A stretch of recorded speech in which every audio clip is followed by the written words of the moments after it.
come out, whoever you are. Triple kill. Wiped out.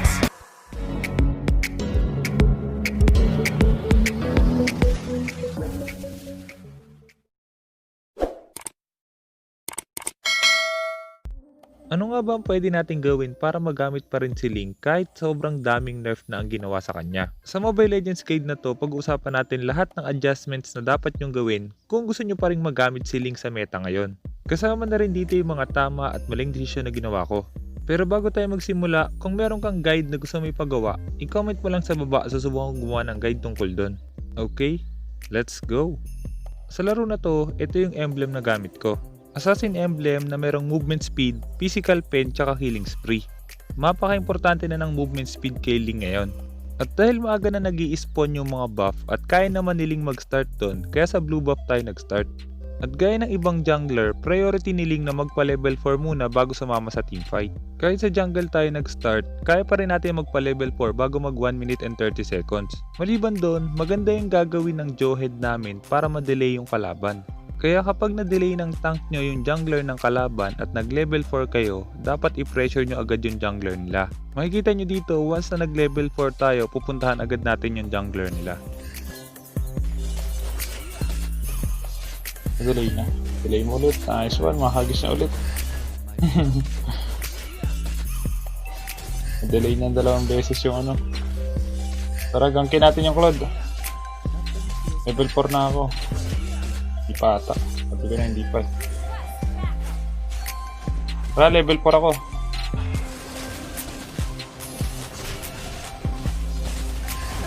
Ito pa. Dahil doon, kaya nakalamang tayo agad sa early. Ngayon, punta naman tayo kay Ling. Isa sa mga nerf sa kanya is yung energy niya. Mas malaki na yung kailangan mong energy para magamit yung first at second skill niya. Ibig sabihin, hindi mo na magagamit yung skills niya ng sunod-sunod ng maraming beses. Pero meron pa ring paraan para magamit natin yun ng sunod-sunod. Wala na ako ng blue guys. Nice one. Turtle na tayo, kunin natin. Isa sa mga paraan para hindi ganun kalaki yung energy na kailangan ni Ling, dapat meron siyang blue buff. Pero dahil bumaba rin yung duration ng buff, ibig sabihin apektado rin si Ling doon. Maliban sa blue buff, isa pang paraan para magka-energy agad si Ling is yung basic attack niya. Kapag mas marami kayong basic attack na nagawa, mas malaking energy yung babalik. Kaya ibig sabihin, kailangan natin i-adjust yung item build na gagawin natin kay Ling.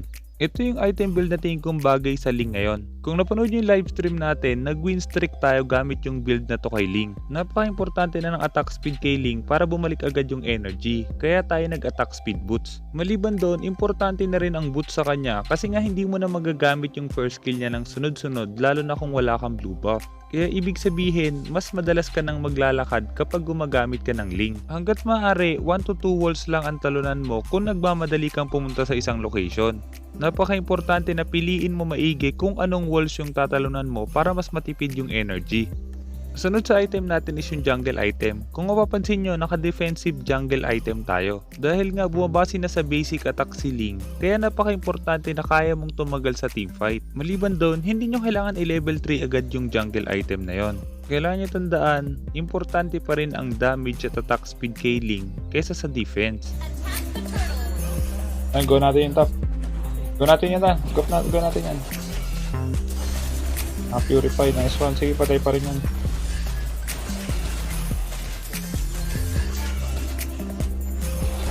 Nice one, isa pa.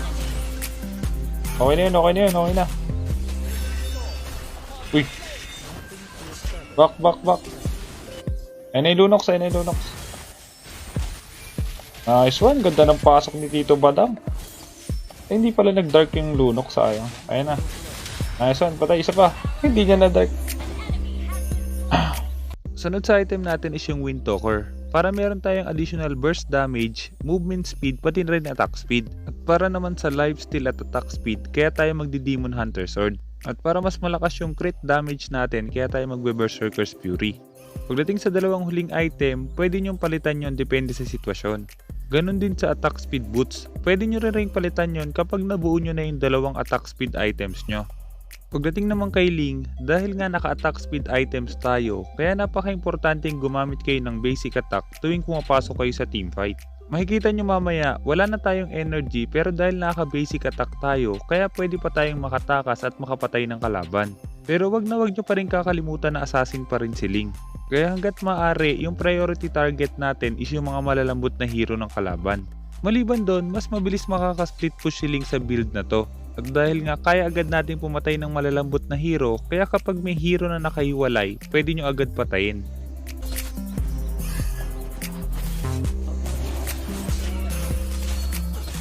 Babalik yan, babalik. Babalik. Sabi siya babalik. Sa sitwasyon na to, lamang pa kami sa kalaban. Pero dahil magkakaroon kami ng throw, kaya makakabalik pa yung kalaban sa laro na to. Pag-uusapan din natin kung ano yung mga pwede nyong gawin para hindi makakambak yung kalaban.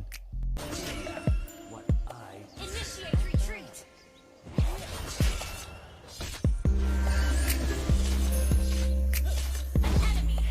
Nice one. Kasi Tito Badang eh.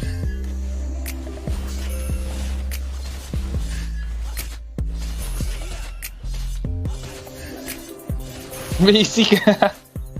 Kasi Tito Badang sa taas eh. Wag yung tank. Oh, basta ako. Ito lang sa akin. Okay na ako dito. Kasi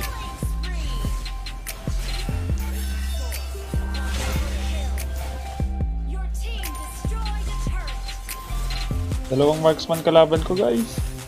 Tulong. Oh, nice one. Maraming salamat. Napakagandang hagis nun. Nabuhay ako. Nakabuhay. Tapos nasa kanila yan. Kung napansin nyo sa teamfight na yon, kinailangan ko mag-basic attack para magamit natin yung mga skills natin. At dahil sa napakagandang hagis ni Joehead, kaya nabuhay pa tayo doon. At dahil nakuha na natin yung turtle bago pa man yung teamfight na yon, kaya ang sunod na objective na dapat natin kunin is yung mga tower. Kailangan nyo tandaan, priority nyo pa rin dapat is yung pagkuha ng mga objective. At dahil wala ng first tower sa mid lane at bottom lane, kaya dapat kunin na natin yung top lane.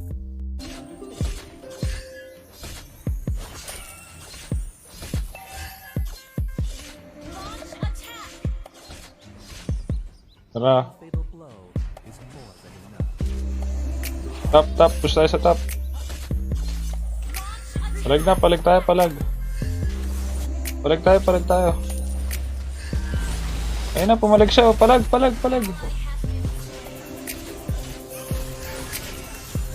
Nice one. Pa. Tara, palag tayo ah.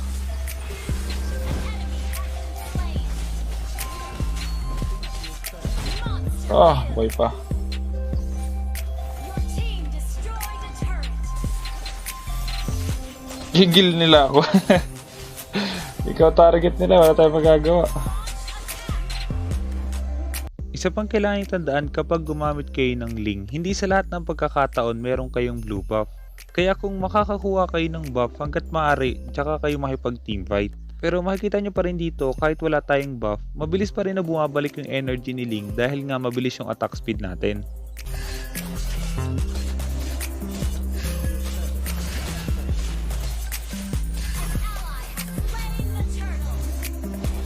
Akong blue saglit. Nag-blue lang ako. Biglang namatay sila. Patulong kami sa mid, ano? Bruno. Wala. Hindi sila nag-push. Sige, hindi sila nag-push. Okay lang. We're ahead in gold. Top. Back up tayo dun. Tayo para mas tipid eh. Yun lang. Tipid nga. Nice one. Ay, tank yung tinarget ko. Tayo na yan. Isa pa. Kala mo, hindi kita makikita. Alam mo, hindi kita makikita. Alam ko kung saan ka nagtago. Bruno, sa'yo na to. Tayo.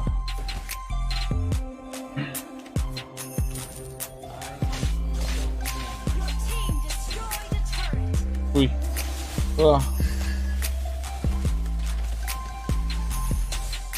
Wag.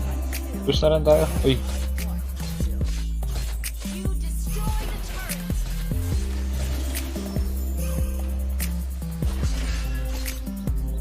Ha?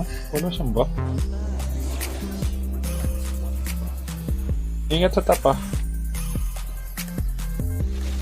Pumalag talaga si Tito Badang eh. Oh. Taas talaga ni Tito Badang sa top. Basic! Trinasto ka tuloy. Basic pala. Wala sila dito. Lord, resurrect. Basic pala. Lord na tayo, Bruno. Tara. Initiate retreat.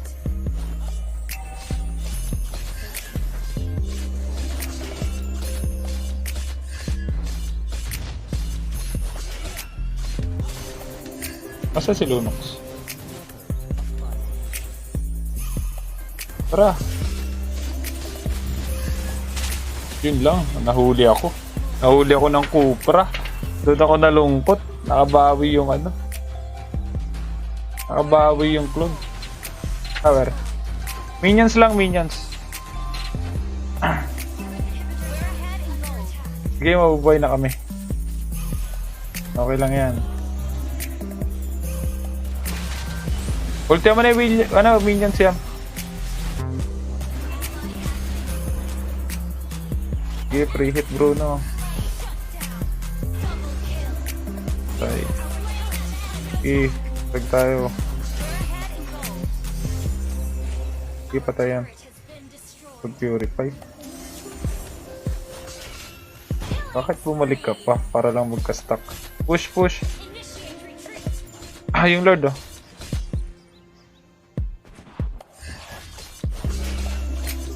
Isa pang paraan para hindi makakambak yung kalaban, kapag nakalamang kayo or nagkaroon kayo ng pagkakataon na agawin yung mga buff nila, dapat unahin nyo yun. Para kung sakali magkakaroon ng sunod na team fight, lalamang agad kayo.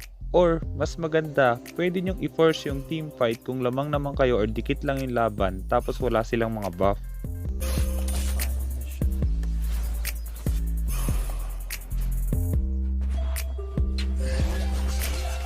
Ano lang tayo guys. Imo. Para pag nahuli ulit ako ng Cupra. Yung baba guys, yung baba. So nag-dip. Dip muna natin bago tayo mag-push. We're ahead Tara. in gold.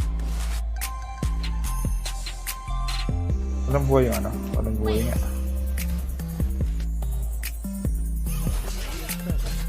Tara, wala silang buff ha. Pwede tayo mag-mid. Mid tayo.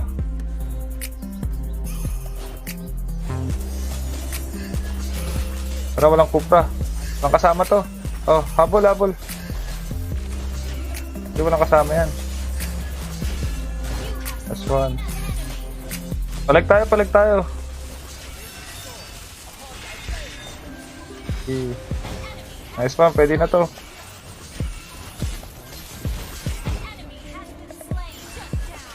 Nice one. May isa pa. Turret has been destroyed. Sige, patay na muna natin to. Tapos enta natin. Baba tayo. Baba.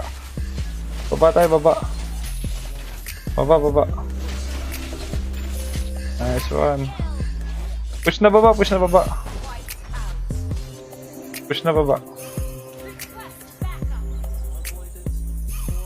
Game na kami. Mid pa.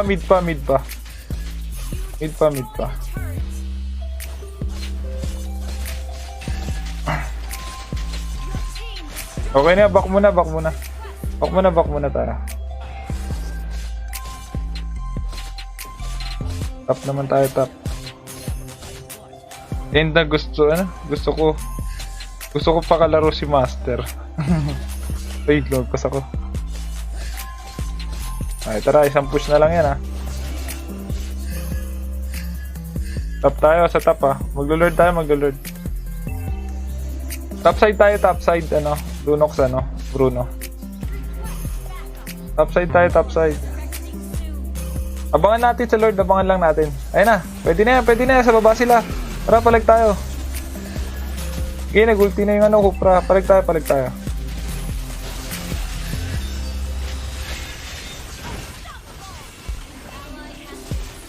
Sige, may imo pa ako.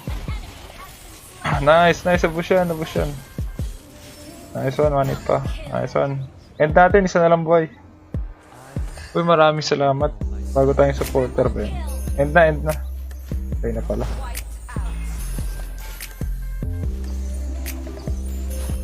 Merry Christmas. Well played. Nice game, guys. Maganda. Pwede na ibalik si Ling, guys. Sana marami ka natutunan sa guide na to. At kung meron kang guide na gusto mo ipagawa, i-comment mo lang sa baba, susubukan gumawa ng guide tungkol doon.